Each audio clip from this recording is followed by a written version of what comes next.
Dito na tayo sa loob ng St. Vincent de Paul. Maraming rocks na lumabas pero konti lang yung napili natin. Ito, pag nag-iisipan pa natin itong Rick and Morty size large, medyo kupas. Ito, kunin natin to Levi's na 505 34x30 vintage. Kunin natin yan. Kunin natin itong Lacoste na size 6 na hooded long sleeve shirt. Ito, pag walang sira, kunin din natin to size large. Tatlo to, parang isa lang may-ari. Okay naman yung condition niya. Tapos isang multi-colored na XLTG. So, konti lang makukuha natin. O nga pala, galing tayo na Salvation Army 545 ngayon. Nakakuha tayo ng mga pambenta dito. 35 pieces. So, sumugal lang ako. Hindi pa lang kung mabebenta natin yun sa Plato sa kaibigan ko. Anyways, tingnan na lang natin. Papakita ko sa inyo na konti kung ano yung mga yun. Maglilibot muna tayo, pero ito lang muna yung babayaran natin dito. Tapos punta na tayo sa susunod na store. Second store natin ay Grace Thrift. Nakalibot na tayo dito. Ang kukunin natin, dalawa lang yung kukunin natin dito. Ito, checkin pa natin.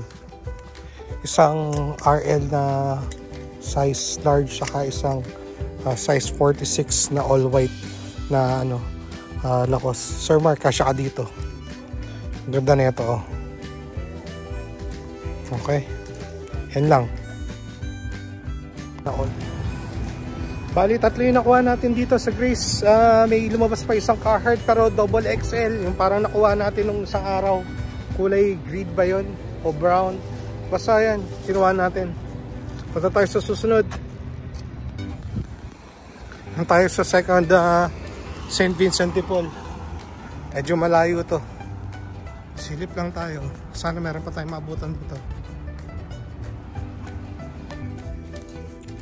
Nakapili na ulit tayo dito. May makukuha tayo dito kahit papano. Ito, isang sando na penguin. Pagtsagaan natin yan. Ito, polo tee. Itong button down, long sleeve. Another tee. Tapos ito, mga pambenta na lang dito. Vineyard Vines, Tommy Bahama. Ito, Carhartt, nakakuha tayo pero parang women's na naman to. Pero pwede pa rin. Carhartt. Tapos ito, Christian Dior. Tingnan lang natin yan. Tapos meron na naman tayo isang Carhartt ulit na Henley. Tapos Grayson, pambenta dito. Crazy Horse, pambenta dito. Tommy Bahama, pambenta dito. Tommy Bahama. Ito, nakita na natin itong huli. Pag-isipan natin to. Pero basically, konti lang yung makukuha natin. Puro pambenta na naman dito. Okay. Tsagayin na lang natin. Dito na tayo sa susunod na store. Ano to?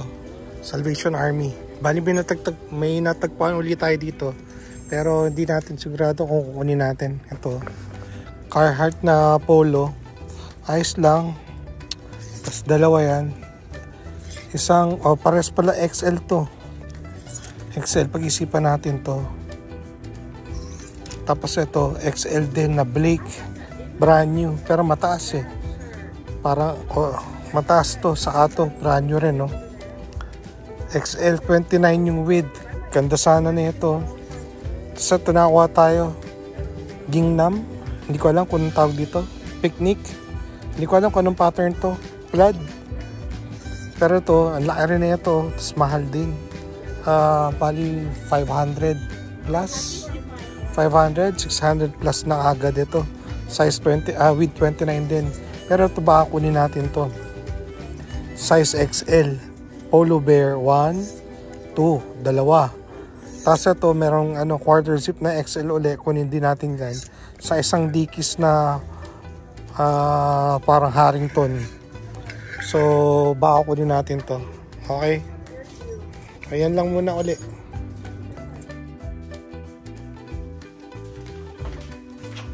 Hello! Ayun, bahay na tayo. Bali, ito yung nag-brief natin ngayong araw na to. Pero unahin muna natin to. Ito yung nakuha ko na kasi dumaan tayo ng Salvation Army, yung unang tindahan. Saka iba pang Salvation. Sila, 545 sila ngayon. So, $1. $1. yung bawat isa nito. So, kahit ito anong mabilisan, meron tayong J.Crew, Orbis long sleeves, Adidas tee, Banana Republic tee, Champion na shorts, Calvin Klein na shirt na polo, random, tapos isang Uniqlo na flannel, isang BKE, sikat na pantalon to dito pero sinubukan ko lang, susubukan ko lang to parking lot check out. Kung hindi naman, dadali natin ang Platos after. Saka ito, Tommy, pagka hindi, uwi natin ng Pilipinas para sa performance. Bonobos, Calvin Klein, Brooks Brothers, Lauren, by Ralph Lauren, another BKE, another tawag dito, Banana Republic, isang dry-fit na Nike na parang Dallas Cowboys, Tommy Bahama, Arrow sa short sleeves, isang Nike Golf na malaking size, Crazy Horse, Vineyard Vines. Vineyard Vines, kaya ko ito inuha dahil may vent sa likod sa long sleeve. So susubukan lang natin ibenta yan dito para makabawi tayo ng konti. Isang Tommy Bahama again, Grayson, Nautica, isang Island something. Sana mabenta pa natin to kasi summer pa dito, linen to. So yeah, hopefully. O yun lang. Tapos North Face ang konti dito from previews. So yan yung ano natin, no? Yun yung pambenta natin dito. Ito ay pakita ko muna sa inyo to, i-discuss natin.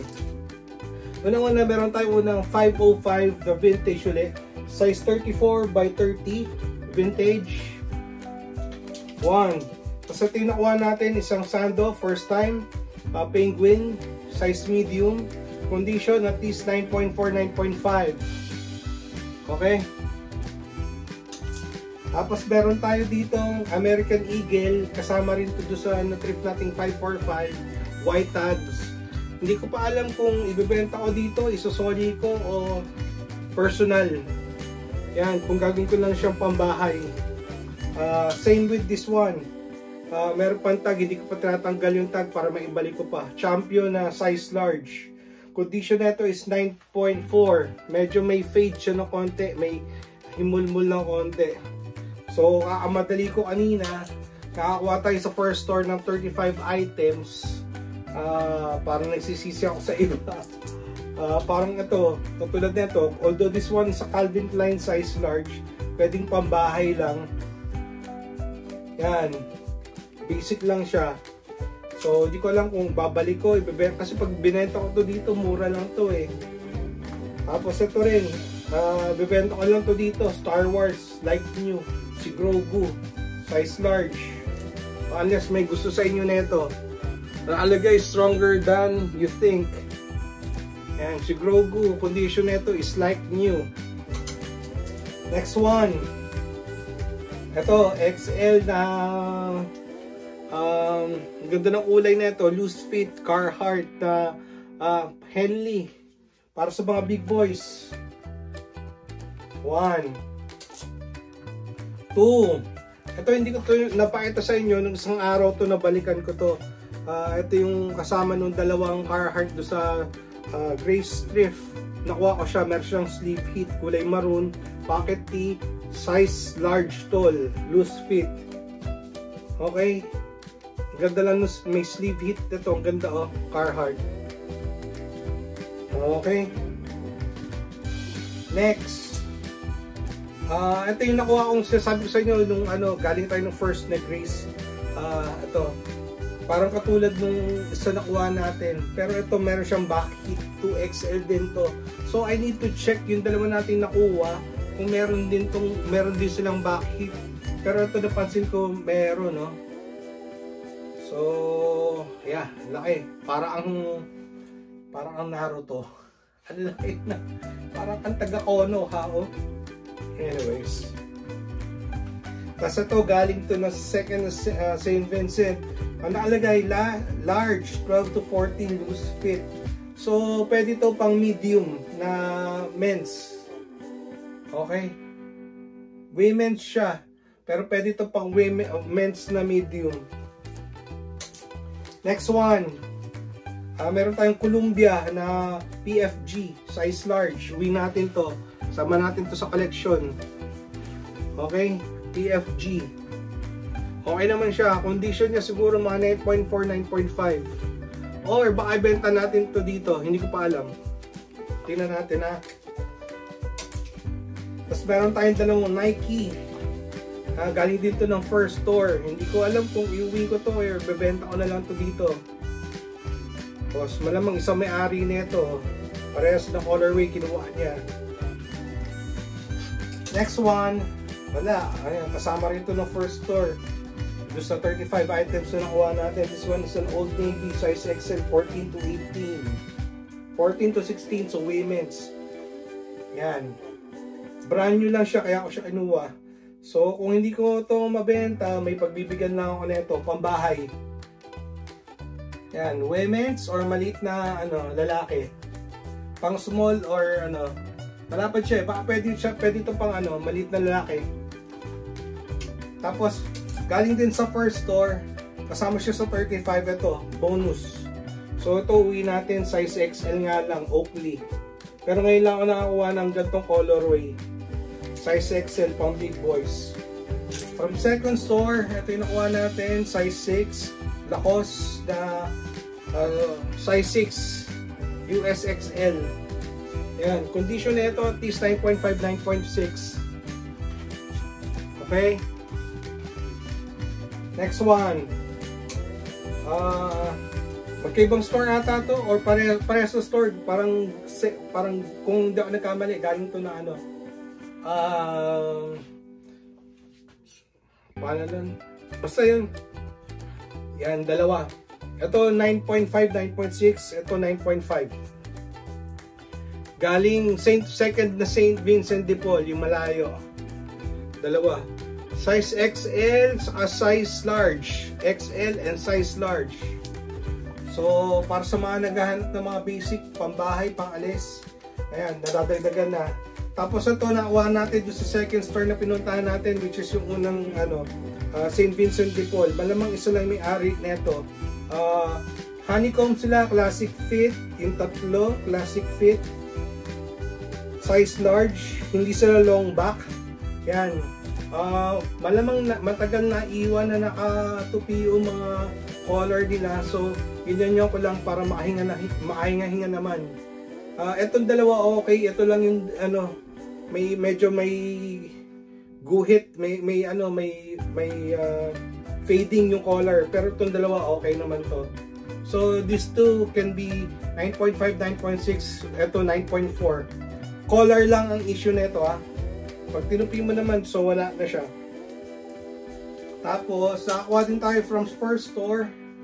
Ito size XL, multicolored. Ganda lang ng combination nito, size XL na TG, ganda. Sa tingin ko mga 24, 25 ang width nito. Hindi ko pa ito nasukatan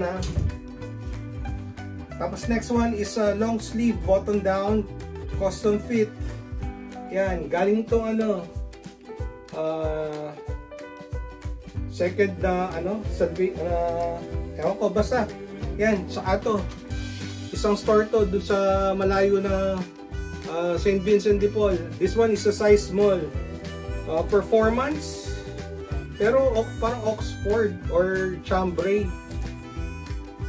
Hindi naman siya ganda lang na ito. Condition at least 9.5, 9.6. Pag na-plan siya baka umabot na 9.7. Same with this one. Yan, pinipili lang natin yung mga condition na magagandang condition na kinukuha natin. Marami tayong iniwan, yung iba mahal. Yung iba kumuha din tayo ng malaki, mga double XL, triple XL. Ang problema, yung iba sobrang haba, nasa 33, 34 na. So, nag-aalangan na akong kunin. Pang na yun, 6'2", 6'3", ganyan. Tapos ito, Sir Mark, nakuha tayo ng isa. Oxford. Oxford ba yung makapal? Ito, ganda nito. France 46 US 2XL. Ganda nito. Sariwang-sariwa. Kung may hangtag to mo ang brand new sa kapag na plancha. Ang ganda na ito, oh. Ang linis lang niya. Kulay puti. So, ang ganda na ito. Button down pa. Okay? Makakasya. Tapos, marami tayong nakita doon na polo kasama nung mga pinakita ko na double XL na button down. Pero ito lang yung tinuluyan natin doon. XL na XLTG. So, medyo mahaba ito ng konti. Pero tinuluyan natin kasi knitted sa Polo Bear. Dalawa siya. Ngayon, no? Polo Bear, dalawa. Gawin natin ito, ano? Baka ito gawin natin, ang tawag dito? Thumbnail. Yan. Dalawang Polo Bear. Okay. Condition na ito, at least 9.5, 9.6. Mukha siyang brand new. Pagka nilagyan mo ng ano, ng hangtag. Tapos, ito, galing din to from same store. Doon din to sa Salvation. This one is yung Dickies na parang Harrington. Nung sinukat ko siya, medium size to, no? Nung sinukat ko, medyo siya bitin. So, ganun talaga design nun. Pwede mo lagyan ng utility belt or ng belt, fanny pack or utility na ano, na para hindi siya out of the way siya. Yan. Okay naman siya. Pero sana lang, kung ano lang, sana meron pang isang button dito para pwede siyang sikipan. Pero medyo mahaba sa akin tong sleeves na to. So ang pwede kong tupiin, pwede nyo tupiin. Or pwede nyo pa-alter. Pero as is, ang ganda na itong ano na to. Dickies na to. Condition na ito at least 9.6, 9.7. Hangtag lang din sa alaba. Downy lang kulang. Okay, next one. Bumalik tayo nung gray striff. Meron tayo nakuha isa. Ganda lang na itong ano na to na North Face na to. Manipis lang siya. Tapos pwede siya panlamig. Yan. Hindi siya yung katulad ng mga ano. So sa tingin ko, pwede mo itong pantakbo, pambundok. Yan. Size medium. So nakalagay flight series. So malamang i-week natin to. Pwede ko sana itong ibenta dito. Kaso lang mura lang itong bibilin dito. Uwi ko na lang. Meron pala siyang konting run sa likod. Hindi ko napansin. Pero sa tingin ko pwede pa to. Okay pa to. Hindi ko napansin. Tingin kasi. Tapos nakawa tayo ng galing din to Salvation. Kasama ng Polo Bear. Malamang isa na may-ari na ito. XL din to. Estate Rib. Condition is at least 9.5. 9.4, 9.5. Medyo buka yung konting cuff niya. Hindi na siya ganun kahigpit. Pero hindi naman siya ganun kabuka. Pero ito straight pa. Malinis pa. Oh. Tapos wala siyang himol-mol. So at least 9.5, 9.6. Tapos last one. Ito hindi ko sa inyo napakita. Sinadya ko na yun. Para meron naman tayong ipakita dito sa dulo. Na something na iba na hindi nyo pa nakita. Galing ito ng Salvation Army. First time ko makakuha. Track jacket. Track jacket. Ayan. Dalawa lang stripes niya. So, hindi siya Adidas. Vintage to. Made in Portugal. This one is Fred Perry. Ayan. Fred Perry na track. Sayang walang pa. Sana pinanap ko kung meron tong pantalon. Ano? Baka up and down tong. Ganda sana neto kung up and down. No? Tapos nakakanggol ka. Gangster. Anyways, so ito lang yung ano natin. Ang ganda na ito, Fred Perry. Condition na ito, 9.5, 9.6. Ayan, again, dito, ito lang yung ano natin ngayon, episode. Nothing special. Pero at least hindi tayo nabukya ngayon. Marami tayong nakuha na, ano, na pambenta. Ayan, sana mabenta natin yung karamihan dito. Para makabawi-bawi naman tayo sa mga ginastos natin ngayong araw na to. Although next week ko pa yung mabibenta, Wednesday next week. Okay, hanggang dito na lang ulit. Salamat sa pagsama. Hanggang sa muli. Paalam.